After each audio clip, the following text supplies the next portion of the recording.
Well, I had to focus on vinyl because I love vinyl. Yeah. And so I was really concerned. When I started mastering, I didn't have a lathe. So I would do what a lot of other people do, which is, when you're mastering a project, you've got some deliverables that are going to go to CD, let's say, and some that are going to go to like a streaming service, Bandcamp, something like that. And then you would prepare, somebody else would prepare what you might call vinyl pre-masters. People do call vinyl pre-masters. So this is your best approximation of what you think it'll sort of sound good as on vinyl, and I didn't cut back then, so I was going just off of a lifetime of listening to vinyl and knowing sort of what it sounded like. So that was a point of interest for me because I just love the format. But I wasn't in a space at that time where it was something that I was focusing on technically. But I've always had the the carry through from my personal life and from my music buying life, where all the stuff that I liked came out on vinyl. And it's funny, when people now and at this period in time talk about the vinyl downturn, in the late '80s, all through the '90s and in the early 2000s. For a lot of people, there wasn't a vinyl downturn. I mean, I was going to hardcore matinees in the '90s. I was buying all that stuff on vinyl. I was listening to a lot of underground rap. All that stuff was on vinyl. There was a portion of the population, and it was a small portion, but for some people there was no dropout, and I was part of that.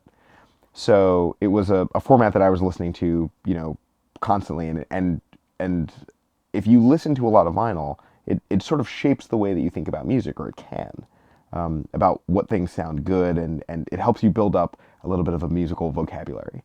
When people talk about things like the warmth of a sound, or how open or closed the top end might be. Listening to different kinds of formats can help you build up that vocabulary, and listening to vinyl was really helpful for me in that way. I'm in a really specific spot in terms of the production of a record. Mastering is a really specific task.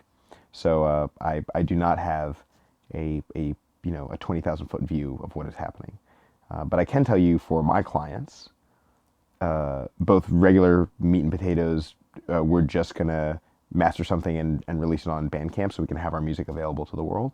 And people who are doing something, let's say on vinyl, both groups of clients are reporting the same thing, that what people want is is to carry that connection in a way that's physical with an artifact. I have a theory on this, and the theory is if you grew up, it's still impressive to me that I can have most of my music collection, or some large percentage of my music collection, on my phone. That's still something that is impressive to me. But if you grew up with that ubiquity of convenience, it's not special. It's just, you take that as a matter of fact. You expect it, right? And so for those people, and younger people are who is driving the vinyl resurgence, what people are calling the vinyl resurgence. It's not people my age. We never stopped buying records. It's a whole new audience that's been opened up to records. So ubiquitous convenience doesn't mean anything. What means something, what means something is having an artifact and having a physical representation of the music with this big, cool cover art. And let me sit down and dig into these liner notes as we're listening to complete artistic thoughts, approximately 20 minutes at a time. That, it turns out, is something people value and people will pay for. And I think that the doom and gloom projections of the industry, where physical doesn't, is meaningless, and the industry needs to move into a direction where it's all streaming, and it's edging more in this convenience direction. It's going to move in that direction, and I'm not saying that it's bad that it moves in that direction, but there will always be a significant group of people for whom that's not enough, and who want to engage with music in a different way. And I think it's never sold to you like this, but here's what's actually happening with a streaming service. It's like digital sharecropping, right? Like you've been given permission to be on this piece of land or to have access to the things that are in this library. But if something changes, it's gone. All that stuff is gone. All the things that were evoking emotional responses from you, all the songs that you really relied on to get you through your workout or through a hard period in your life or whatever, they vanish. So if your connection with ownership is is an iPod that has everything on it, or if it's a vinyl record collection, at least you've got something in case midstream somebody decides to change the rules. And I like streaming services. Again, this convenience is worth something, but I think for a lot of people, it's not enough to be everything. If you're literally the type of person who turns the radio on in the morning as you're making coffee and cooking eggs and does not care what you are listening to, you just want some background music, it's perfect. It's probably all you'll need. But that person's probably not really a music fan, at least in the way that I would define a music fan. So for music fans want to own their music. They're going to be different experiences. I mean, they just are based on the technology that's being used to reproduce them.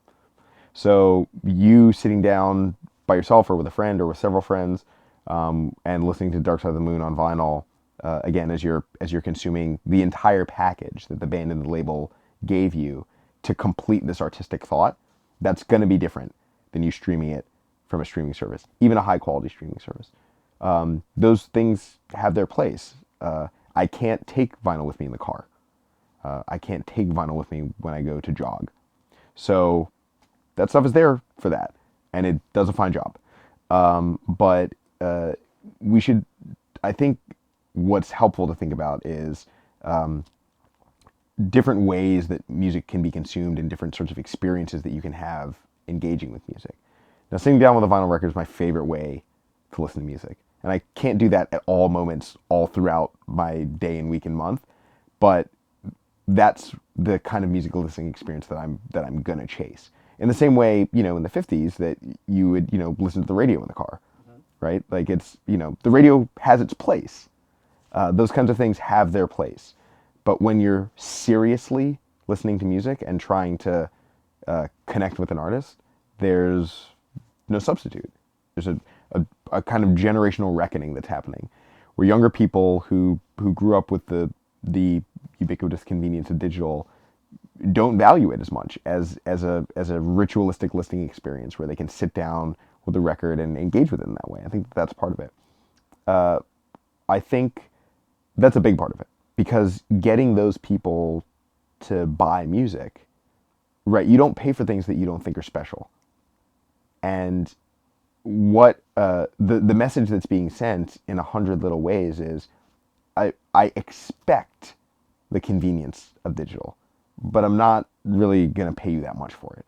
Like, this is my baseline now.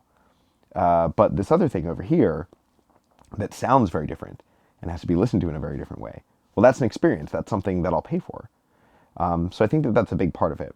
I also think that when you start listening to a lot of vinyl, it's the kind of things that have to be done to cut a vinyl record and make it sound good on vinyl tend to be very musical decisions. They tend to be things that enhance the positive aspects of a record and put them into clearer focus. There are some caveats and trade-offs here. For example, the high end on vinyl is never going to be quite as crisp as digital.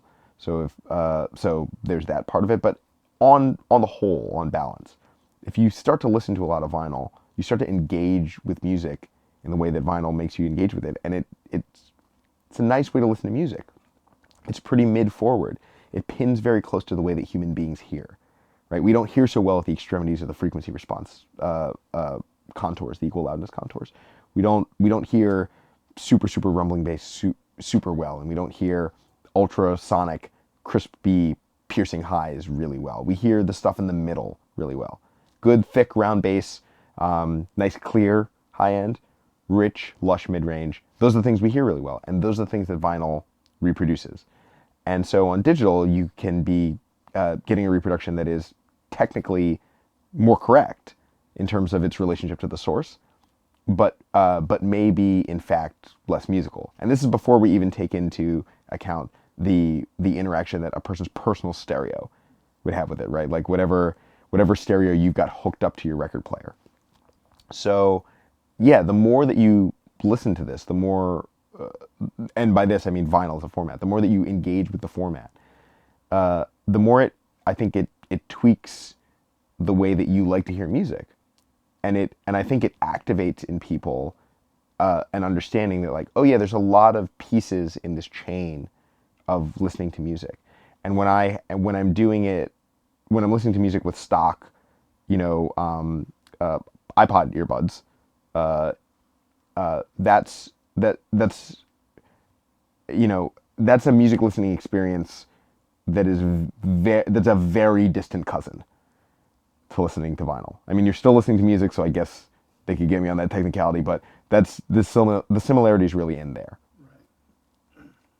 So it's the social part, the ritualistic part, the engaging with a whole artistic thought, artwork, liner notes, listening to something 20 minutes at a time. It turns out people really like that. People really like that, and you've got the added piece of the equation that is just the technology of vinyl, the technology that is used to create it and that is used to reproduce it on a home stereo, tends to be pretty euphonic. Tends to sound pretty good, if not completely linearly perfect. Pretty pleasing.